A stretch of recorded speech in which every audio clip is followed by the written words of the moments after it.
At 2 in the morning, the house was quiet. The way our old Victorian always is when everyone else is asleep. Those sounds used to mean safety.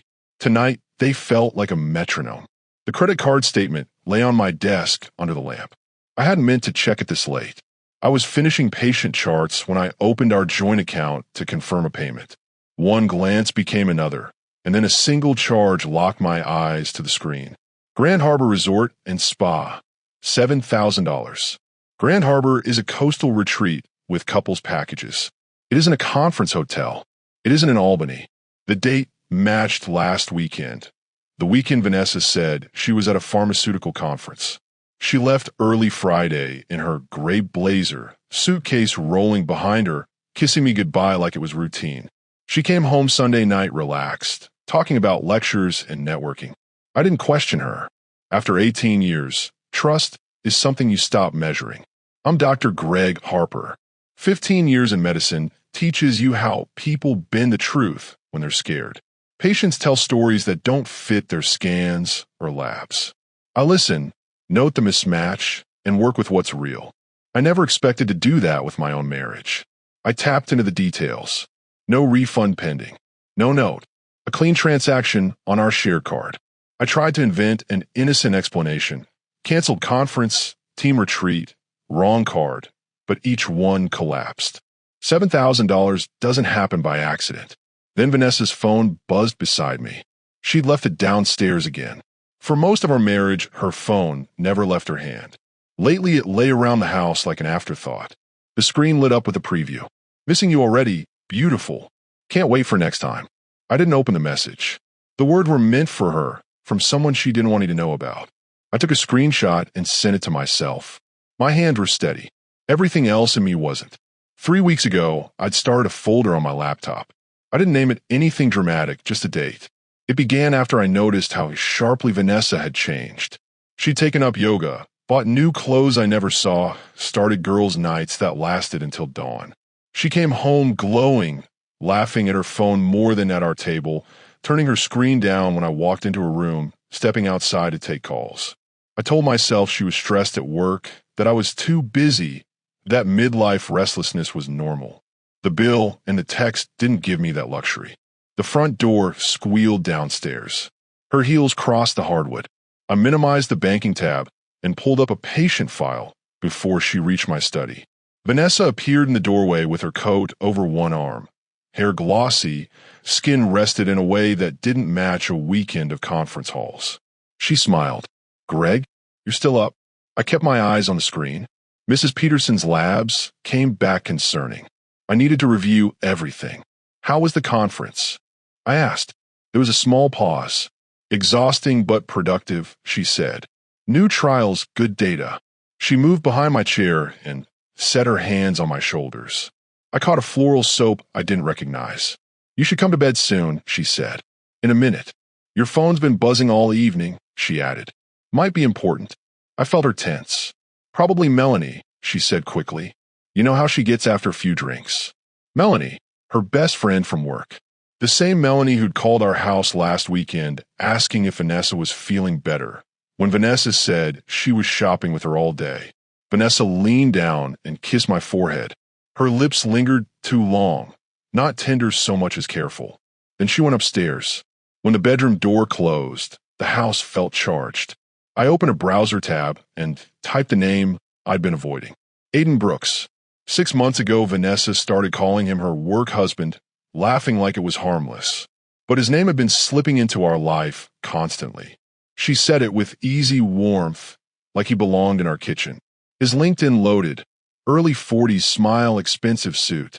Relationship status, single. Recent photos. Grand Harbor last weekend, champagne on a balcony. My throat tightened. I opened my patient database and searched in there too. 3 weeks ago, he'd come to my practice for STI testing. Routine screening. He'd joked about dating in your 40s, and I nodded, filed his labs, and moved on. He was just another patient then. His results had come back 2 days ago. I stared at the note, feeling my professional duty rise, and something darker rise beside it. Upstairs, Vanessa shifted in her sleep. Tomorrow she'd wake up fresh, pour coffee, ask about my schedule, and play the devoted wife. But tonight I wasn't playing anything. I added the screenshot to my folder, saved it, and shut the laptop. At 3 a.m., I climbed into bed beside her. Her phone glowed on the nightstand. I lay close enough to smell a trace of unfamiliar cologne in her hair. She murmured something half-dreamed that sounded like a name. I stared into the dark and felt the foundations of my life begin to move. Tomorrow, I thought, will be different. October morning light filled the kitchen like nothing was wrong. Crisp air slipped through the cracked window. I hadn't slept more than an hour, but I made breakfast on instinct. Eggs, toast, coffee, because routine was the only stable thing left. Vanessa walked in at 6:30, already dressed in her power suit. Hair perfect, posture straight. She poured coffee into her travel mug and kissed the top of my head. "You're up early," she said. "Couldn't sleep," I answered. Kept thinking about Mrs. Peterson's results. I set her plate down and stayed standing. And I kept thinking about that bill from Grand Harbor. Her mug paused midair. "What bill?" "The $7,000 charge on our joint card. Grand Harbor Resort and Spa. Last weekend. The weekend you said you were in Albany." Silence. The clock ticked between us. Vanessa lowered her mug slowly, eyes narrowing into that calm, boardroom expression. "I can explain. I'm listening. The Albany conference was canceled at the last minute. Melanie suggested a girls' weekend to decompress. I didn't want to worry you about the expense." "Melanie," I said. "Yes. The same Melanie who called here asking if you were feeling better." Color rose in her neck. She must have been confused. "Or you mixed up your stories." Her jaw tightened. "Greg, why are you doing this?" "Because your story doesn't match the receipts." Her phone buzzed on the counter. The screen lit up. Aiden, a heart beside his name. We both saw it. She reached for it, then froze. "That's work," she said quickly. "I don't think so." I leaned against the sink. "Your work husband has been calling my office." Her eyes snapped to mine. "What are you talking about?" "Aiden Brooks came to my practice 3 weeks ago for STD testing." I watched her face tighten. Routine screening for someone starting a new relationship. She stood so fast her chair scraped the floor. "Stop. This is inappropriate." "The results came back positive," I said evenly. "HIV." The word emptied the room. She stared as if she couldn't pull air in, then forced a brittle laugh. "You're being ridiculous." "Am I?" "I'm looking at romantic dinner charges, a couple spa package, and $7,000 for a weekend for two." I nodded at her phone. "And his name is calling you at sunrise." Her phone buzzed again. She declined it without answering. "This is insane," she said. "You're my husband. You're supposed to trust me. Trust is earned. And your choices put both of us at risk." My voice dropped. "If he's positive, you may have been exposed. And if you've been coming home to me, so have I."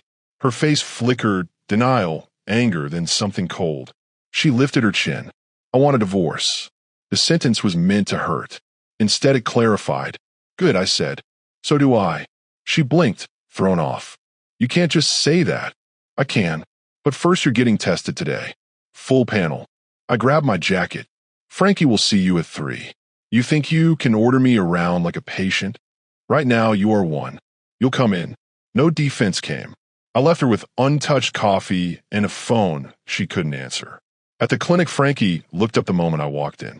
"You look awful, Doc." "Feel worse." She handed me messages. "Brooks has called 6 times since 7. Says he'll be here when we open. Your wife called too. Wants an emergency appointment. Book her for 3. Full panel." Frankie hesitated. "Greg, what's going on?" "My marriage ended this morning," I said. "I need to keep the fallout from spreading." The front door chimed. Aiden Brooks walked in with nervous energy that didn't match his polished photos. Expensive coat, restless hands. "Dr. Harper," he said, "I need my results." "In my office." He sat across from me, leg bouncing. "I have to know now," he said. "I understand." I opened his chart. "Mr. Brooks, your HIV test is positive." His face drained. "That's not possible." "I'm careful. It happens. We'll confirm, but you need to act like it's real." I slid a referral across. "Treatment starts immediately, and anyone you've been with in the last 6 months needs testing." He stared at the paper, then up at me, fear sharpening into something personal. Does Vanessa know? He asked. I met his eyes. She knows now. His shoulders sagged, diagnosis stripping his swagger away. Call the specialist today, I said, and notify everyone who might be affected. He nodded, took the referral with shaking fingers, and left.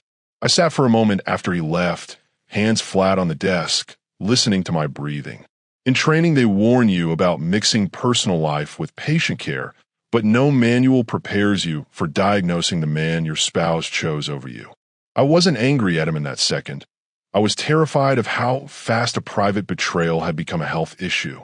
Whatever came next, divorce, rumors, hearings, I would not let it touch my children or my practice.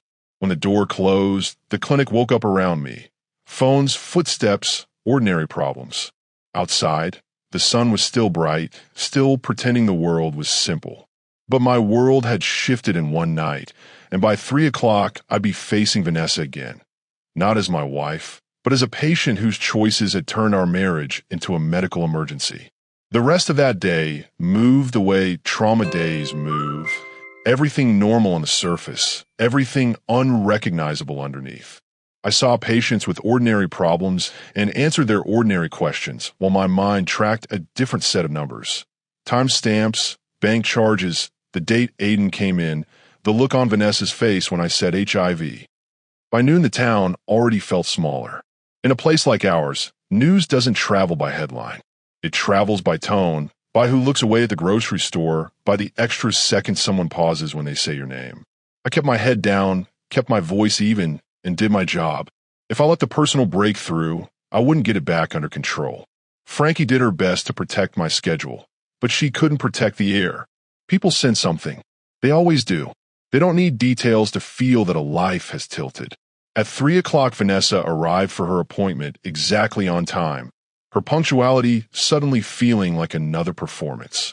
She'd changed from her suit into jeans and a sweater, as if casual clothes would soften the reality of why she was there. Frankie met her in the waiting room with professional calm. If Frankie felt anything about the situation, she swallowed it whole, the way good nurses do. Mrs. Harper, she said, voice neutral, the doctor will see you now. Vanessa walked past me in the hall without looking up. The examination room felt too bright and too tight. I pulled on gloves and opened the chart the same way I would with any patient. If I was going to survive this, I needed the roles to be clear. I scheduled you for a full panel, I said. Blood work, cultures, everything. Her hands twisted in her lap. Greg, can we not do this like we're strangers? We're not doing anything except medicine. I kept my eyes on the tray. Sit still. I drew the samples quickly, labeled them, and sealed the vials with the kind of detachment that comes from years of practice. I didn't linger. I didn't soften my hands. Results in 3 to 5 days, I said. I'll call you. That's it. Her voice sharpened. You're not going to ask me why? You're not going to yell. I took off my gloves and dropped them in the bin. Then I sat down across from her, the desk between us like a barrier I needed. Vanessa, I spent the morning finding divorce attorneys. This afternoon, I hired a private investigator. Tonight, I'm changing the locks. What exactly do you want me to ask? Her composure cracked for the first time. 18 years, Greg. You're throwing it away over a mistake. A mistake is forgetting milk. This was months of choices. My voice stayed low, but there was steel under it. Choices that put our health at risk. Choices that emptied our accounts to fund a life you hid from me. She started to cry, quiet at first, then harder. The tears used to untangle me. Tonight, they didn't reach anything inside. I never meant for it to happen, she said. Aiden and I were just friends at first. He understood the pressure I was under. You were always working, always busy, never there when I needed. So you found comfort somewhere else, I said. She flinched. It wasn't like that. Then tell me what it was. Tell me how a romantic weekend for two, charged to my card, was about stress relief. She pressed her palms to her eyes. We can fix this. Counseling. I'll cut off contact with him. I'll do whatever you want. You'll cut off contact with a man who might have given you a fatal disease. I'll let the sentence sit. How generous. Her head lifted. The test could be wrong. False positives happen. They do, I said. But the bills aren't false. The messages aren't false. His photos at Grand Harbor aren't false. What photos? She whispered. I didn't pull out my phone. I didn't need to. You should assume everything is already documented. Something in her face went dead. Not guilt. Calculation. I recognized it because I'd seen it in patients who decide to pivot when denial stops working. Please, she said softly. I love you. I stood. We're done here. She started to step toward me, reaching as if our old muscle memory could still close the distance. I backed away before she touched me. Don't. Her arms froze midair.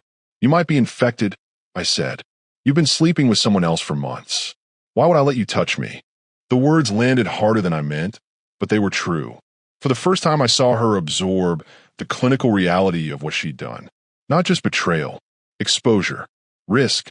The body doesn't care about apologies.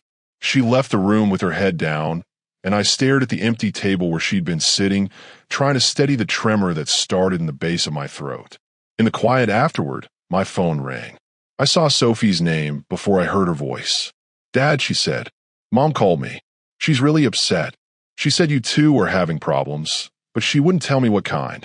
Sophie was 20, pre-law IBU, sharp the way Vanessa used to be before sharpness turned inward. She could smell a half-truth from a mile away. We are having problems, I said. Serious ones. A breath. Are you getting divorced? There's no easy way to answer that. Every version of the truth creates a new world for your children. Probably, I said. Dad, her voice broke a little. I'm so sorry. What happened? Your mother made choices I can't live with. Is there someone else? I closed my eyes. Yes. She was quiet for a beat that felt like a cliff edge. I'm coming home this weekend. Don't do anything huge until I get there. This isn't something you can fix, sophomore. Maybe not, she said, but I can be there. After we hung up, I called Ethan at his high school. He picked up on the second ring. Dad, what's up? I need to talk to you after school. Come straight home, all right. Yeah. Is everything okay? We'll talk at home. By the time I got in that evening, the house didn't feel like mine anymore. It was still beautiful, still full of years, family photos, worn banisters, the smell of old books and coffee. But the emotional lock had already been picked. Ethan was waiting at the kitchen table, tall and lanky, 17 with the serious eyes he inherited from me. You look terrible, he said. Thanks, I replied automatically. That helps. He tried to smile but couldn't. Mom's been crying all day. She won't tell me why. I sat across from him, at the same table where he'd done homework and eaten birthday cake, and I said the words in the clearest voice I could manage. Your mother and I are getting divorced. His face went still. Because she's been having an affair. His mouth opened slightly. Mom. Yes. With who? Someone from work. He stared at his hands like they belonged to someone else. Are you okay? No, but I will be. I swallowed. She'll probably move out. He looked up fast. Can I stay with you? The question hit me harder than the credit card statement, harder than the text. Your child choosing sides in a war you never wanted. You don't have to choose, I said. Yes, I do. His voice shook. And I choose you.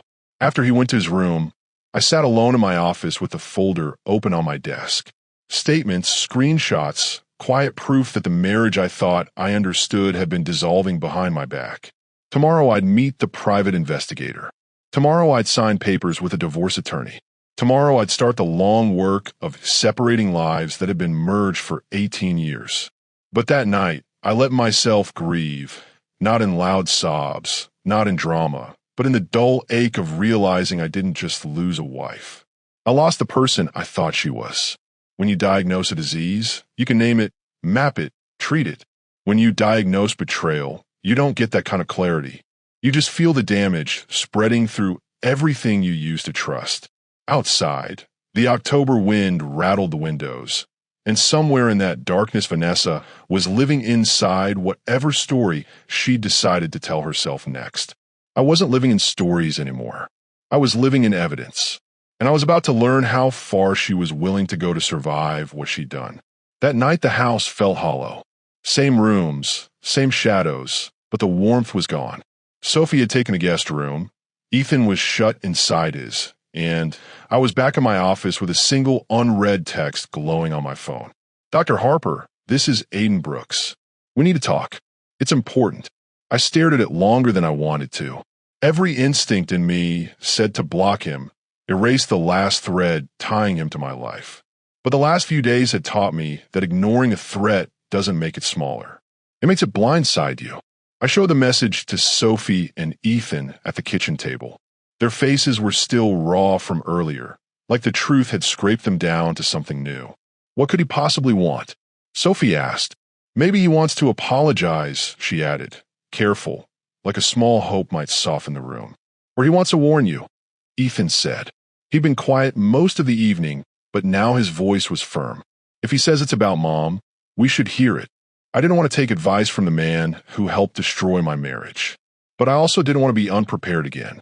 Vanessa had already proven she could build a second life right in front of me without me noticing. I wasn't giving her a second advantage. Sophie leaned forward. You're not taking advice. You're collecting information. If something's coming, you need to know. Know your enemy. The phrase shouldn't have belonged in our kitchen. It did now. I typed back. Tomorrow, 2 p.m., my office. The reply came almost instantly. Thank you.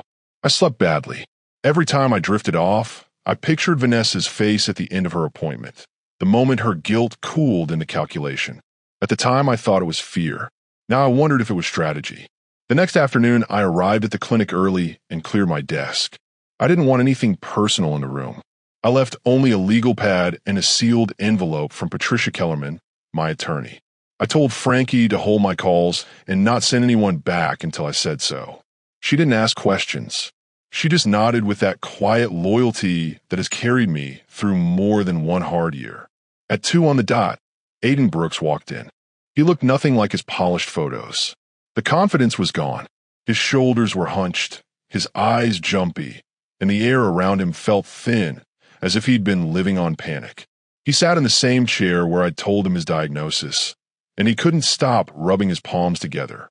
Dr. Harper, he said, thank you for seeing me. You have 5 minutes, I replied. He didn't argue. Vanessa is planning to destroy you. I waited for some kind of exaggeration, some attempt to save himself. But his voice was flat, almost exhausted. I assumed she'd fight, I said. What exactly are you saying? She's going to claim you've been harmful to her, he said. Emotionally, maybe physically. She's been taking pictures of bruises she says you caused, recording conversations, trying to get you to say something angry so she can use it. The room went cold. I've never laid a hand on her, I said. I know. He swallowed. She told me the bruises are from other things, but she's going to say they're yours. She said men always lose when there's a claim like that. I studied him. Why are you telling me this? He looked down at his hands. Because I'm sick. Not just HIV. It's getting worse fast. Complications. Infections. My specialist says I'm looking at months. The doctor and me registered the facts. The husband and me felt the strange, bitter irony of it. I kept my voice level. I'm sorry you're dealing with that, I said. It doesn't erase what happened. I'm not asking you to forgive me. He met my eyes. I'm asking you to protect yourself. Vanessa doesn't know how sick I am.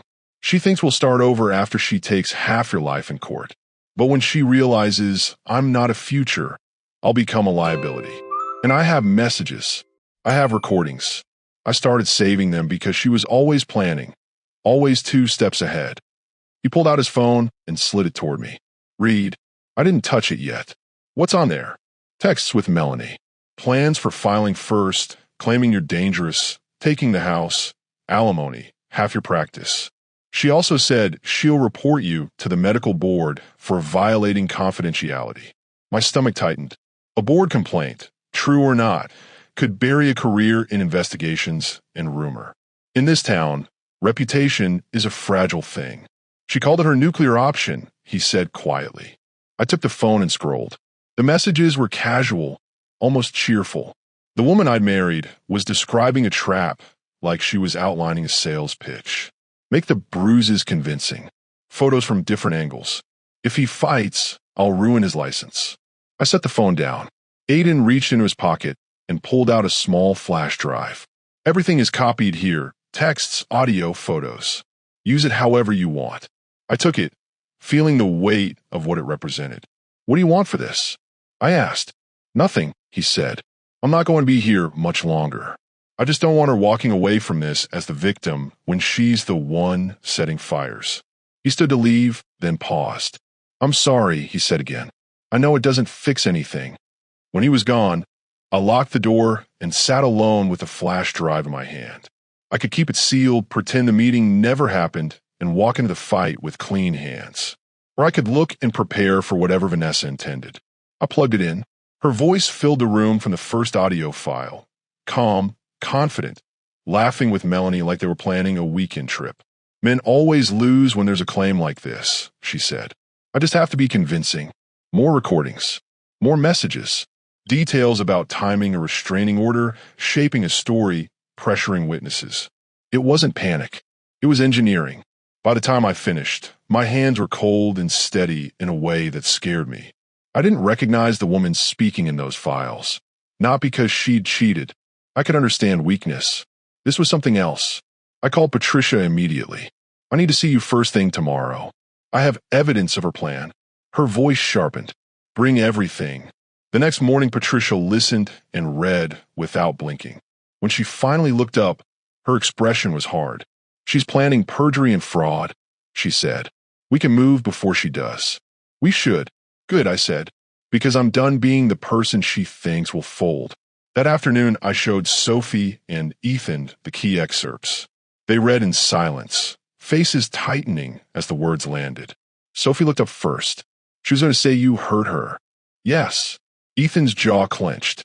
She was going to ruin your career. That was the plan. They didn't argue about what to do next. They didn't ask me to soften it. They just looked at me like we were in this together now. Whatever Vanessa tried next, I wouldn't be surprised. And for the first time since the statement hit my desk, I felt something close to readiness. Vanessa filed on a Thursday morning. I wasn't home when it happened. I was at the clinic, moving through a routine schedule the way you do when your personal life is on fire, but your waiting room is full. Around 10 o'clock, Frankie knocked on my office door, her face tighter than usual. Greg, she said quietly, there's a courier here. Court papers. My stomach went cold, even though I'd been expecting something. I took the envelope and read it standing up because sitting would have felt like surrender. Petition for divorce. Emergency restraining order request. Affidavit alleging emotional and physical abuse. Request for exclusive use of the marital home and temporary alimony. She hadn't just filed first. She'd done exactly what Aiden warned me about, faster than I thought she'd move. The language was clean and dramatic, painting me as a threatening husband, a controlling doctor who used his authority to intimidate her. She included photos of bruises. She included a clipped recording of my voice. She included Melanie's sworn statement. It was a set of traps wrapped in legal paper. Patricia called within minutes. They moved fast, she said. Emergency hearing today at 2. A temporary order will likely be granted on her affidavit unless we respond aggressively. Then we respond aggressively, I said. There are moments when your body wants to collapse and your training forces you to stand.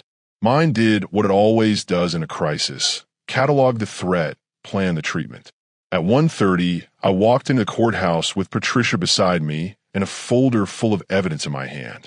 The building was small, old, charming in the way New England buildings like to be, but today it felt like an arena. The hallway was packed. Word spreads in a town of 12,000 people like heat through dry grass. I felt eyes on me, heard lowered voices, sensed the click of phones being silenced as I passed. I didn't look at anyone. I kept my face neutral. You don't win this kind of fight by reacting to the crowd. Inside the courtroom, Vanessa sat at the plaintiff's table with a Boston attorney I didn't recognize immediately. Then I did. Marcus Webb, the kind of high-conflict divorce lawyer people hire when they want war, not resolution. He was polished, dramatic, and already performing for the room. Vanessa wore conservative clothes, hair neat, makeup arranged to emphasize the bruises she had created. She didn't look at me once. Her posture was carefully small, carefully vulnerable. It was the best acting I'd ever seen from her, and I'd lived with her for 18 years. Judge Morrison entered. The room stood, then sat. His voice was tired in the way judges' voices get when they've seen every kind of human mess. We're here on an emergency petition for a restraining order and temporary support, he said. Counsel for the plaintiff may proceed. Webb rose with practiced outrage. He spoke about years of escalating harm, about fear, about control, about me allegedly using my medical expertise against her. He played the edited recording. He showed the photos. Melanie's statement was read into the record. The whole thing was crafted to push a button the court is trained to take seriously. When Webb finished, a hush fell. The judge's eyes moved to me. "Dr. Harper," he said, "how do you respond?" Patricia stood. "Your Honor, we deny these allegations completely," she said. "Moreover, we have evidence that Mrs. Harper has submitted fabricated photographic evidence and has conspired to defraud this court." Whispers erupted. Webb jumped up to object, but Patricia kept going. "We have text messages and recordings of Mrs. Harper discussing how to create false bruises with makeup, how to bait and edit recordings, and how to use a false complaint to gain leverage in these proceedings. We also have evidence of an extramarital affair funded with marital assets." She handed the flash drive to the clerk. The judge listened to a portion of the recordings in chambers. When he returned, his face had changed. He looked at Vanessa as if he were seeing her clearly for the first time. "Mrs. Harper," he said, "did you use makeup to create bruises for the purpose of this petition?" Vanessa's mouth opened. Nothing came out. "It's a simple question," he said. "Did you fabricate evidence?" Webb leaned toward her, whispering urgently, but the judge's tone left no space for performance. Finally, Vanessa said, thinly, "I may have enhanced some marks." "Enhanced," the judge repeated. "So the evidence submitted under oath is not accurate." Her silence was confession. Judge Morrison denied the emergency restraining order, vacated the temporary support request, and scheduled a full hearing for the following week. His voice was firm now. "Counselor," he said to Webb, "I suggest you have a serious conversation with your client about perjury." Vanessa's face tightened, her mask slipping in public for the first time. As we left, I saw her arguing with Webb in the corridor, gestures sharp, victim posture gone. People stared openly now. The story had turned. I should have felt victorious. I didn't. I felt like someone who'd narrowly avoided a fall off a cliff. That evening, Sophie called me, shaken. "Mom keeps saying you manipulated Aiden into lying," she said. "She says you planned this. Desperation makes people reckless." I told her, "Stay calm." But the recklessness didn't stop there. The next morning, Patricia called again. "The medical board received a complaint," she said. "She's alleging you violated confidentiality by telling her about Aiden's diagnosis." I closed my eyes. She really is using every weapon. "We'll fight it," Patricia said, "but it'll be noisy." She was right. Even a false board complaint stains you in a town like ours. In the next 2 days, 3 patients canceled appointments. People looked at me differently at the pharmacy, at the coffee shop, like they were trying to decide which story to believe. Then, on Sunday night, Ethan walked into my office holding his phone. "Dad, I found something," he said. His voice was steady, but his eyes were burning. "What is it?" I looked up Aiden. He's been posting about being HIV positive for 6 months, before Mom started seeing him. Ethan scrolled, showed me screenshots, dates visible, timeline undeniable. She didn't catch it by accident. She knew. The room tilted. I stared at the screen until the numbers blurred. If Vanessa knew Aiden was positive and still started a relationship, then came home to me anyway, that wasn't carelessness. That was a decision to gamble with my life without telling me I was in the game. Sophie leaned in, reading over Ethan's shoulder. Her face went pale. She did this on purpose. Patricia didn't hesitate when I called. "If she knowingly exposed you," she said, "that's aggravated assault in this state. Potential criminal charges. I want her arrested," I said. There was a pause. "Once we go criminal, there's no undoing it. Your children will see their mother in handcuffs." I looked at Sophie and Ethan. They were listening, not flinching. "Do it," Sophie said quietly. She made her choices.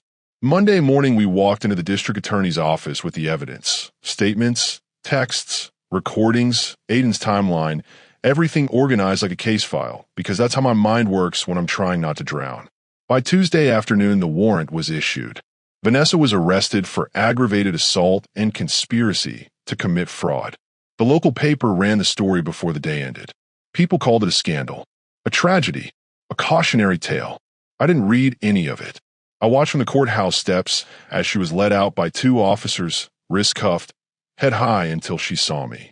For a split second, her eyes flashed with something familiar: anger, pride, disbelief that I'd gone this far.